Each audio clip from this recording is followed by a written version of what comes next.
Hello there, kia ora.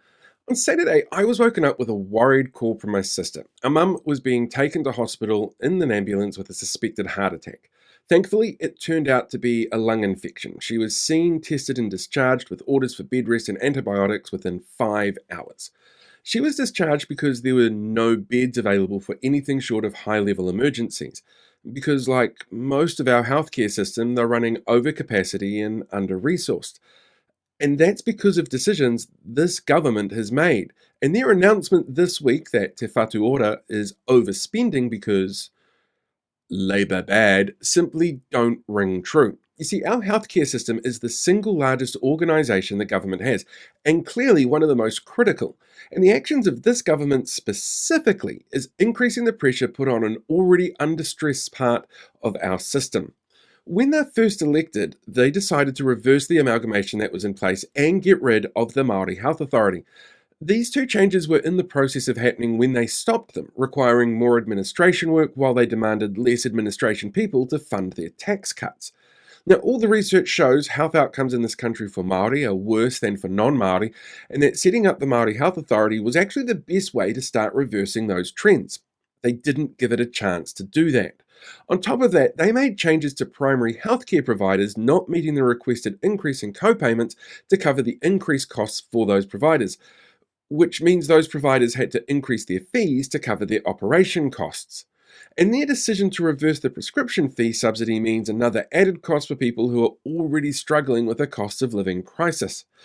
And the outcomes from all of these decisions means an increase in the number of people who end up in the emergency room. It gets so bad sometimes that hospitals have been known, just this week in fact, to put out notices like this asking people to stay away unless it's an actual emergency, which isn't always easy to tell when you're in pain and need help. So we have overcrowded hospitals, our overcrowded emergency rooms, people unable to seek medical care before their problems get worse, and unable to treat themselves with medication because of the increased costs. We also have staff shortages on the front line, and while we've been told those hiring freezes to pay for those tax cuts won't apply to frontline staff, that's not necessarily what the reports are saying, and there's added pressure to back office staff, which are also integral to the complicated systems needed to run our healthcare system, especially since the nationwide amalgamation was put on ice.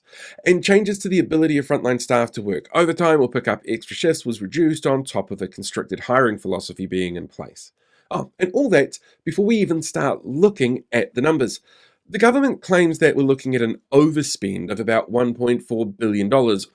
Well, half the money that they gave to tax cuts for landlords. But the reality is this government has delivered its budget with an increase in funding that's lower than the cost of inflation, which means in real terms, Te Whatu Ora has less money to do what they need to do. And they warned the government in select committee hearings about this before that budget was released, that this was going to happen. But the government chose to base their budget numbers on outdated data from the year before they instigated all their changes, which saw an increase in costs, a decrease in primary service use, added pressure to the entire healthcare sector, and less people being able to access medical care when they need it, or before it becomes something that they can't avoid.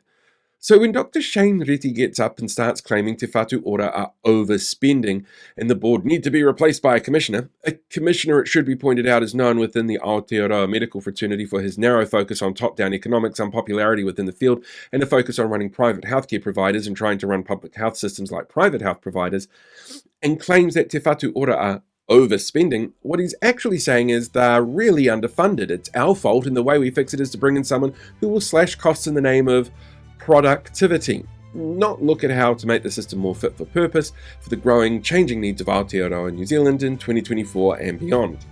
Which makes it even more impressive when I know that Mum was in and out of one of the busiest hospitals in the country in just 5 hours. Knowing the pressure the staff and the organisation are under, which is being exacerbated by a government determined to make everyone and every outcome some sort of dehumanised KPI.